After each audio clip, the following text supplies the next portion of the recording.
আজকের শেখ হাসিনা যেই দেশে আশ্রয় নিয়েছেন, এই হিন্দুস্তান ভারত, আজকে আমরা অস্বীকার করি না। আপনারা আমাদেরকে সহযোগিতা করেছেন।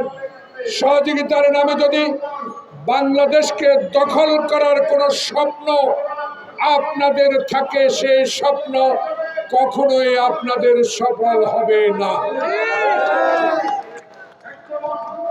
আমি বুঝতে পারি না, আসামে যদি আগরতলায় আমার হাই কমিশনারে ভাঙচুর করে বাংলাদেশের মানুষের প্রতি যে অসম্মান করেছেন, পশ্চিমবঙ্গের মুখ্যমন্ত্রী আপনার কথাবার্তায় বাংলাদেশের মানুষকে যে হেয় প্রতিপন্ন করেছেন, বাংলাদেশে যে আজকে আপনি মুসলিম হিন্দুর দাঙ্গা লাগাবার একটা প্রক্রিয়া শুরু করেছেন, যদি শেখ হাসিনা 5 আগস্টের পর এই মোদির পদতলে আশ্রয় না নিত, তাহলে আজকে এই ঘটনাগুলা ঘটত না। ঘটনার মূল শক্তি হলো শেখ হাসিনা বাংলাদেশে এই সরকারকে অস্থিতিশীল করার জন্য, বাংলাদেশের গণতন্ত্র ব্যবস্থাকে শেখ হাসিনা যেভাবে ধ্বংস করে দিয়েছিল, আবার যখন ছাত্র জনতার আন্দোলনে, রক্তে দেওয়ার আন্দোলনে যখন বাংলাদেশে এমন একটি সরকার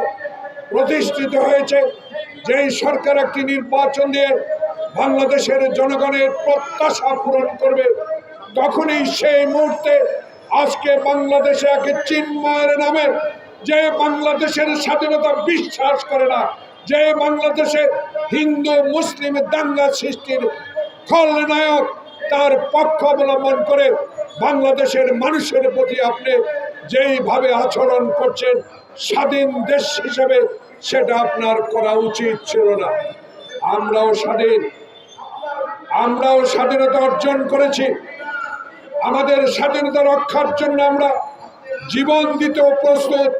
কিন্তু আপনি যদি আমাদের স্বাধীনতা নিয়ে, আমাদের ভূখণ্ড নিয়ে, আমাদের অধিকার নিয়ে, আমাদের গণতন্ত্র নিয়ে, আমাদের সংবিধান নিয়ে যদি কথা বলেন, বাংলাদেশের 18 কোটি মানুষ একজন সৈনিক এর প্রতিবাদ করার প্রমাণ আপনারা পেয়েছেন।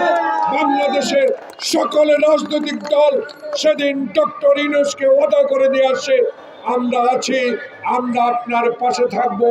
শেখ হাসিনার প্রেতাত্মারা কোনোদিনও আর বাংলাদেশে নতুন ষড়যন্ত্র করতে পারবে না।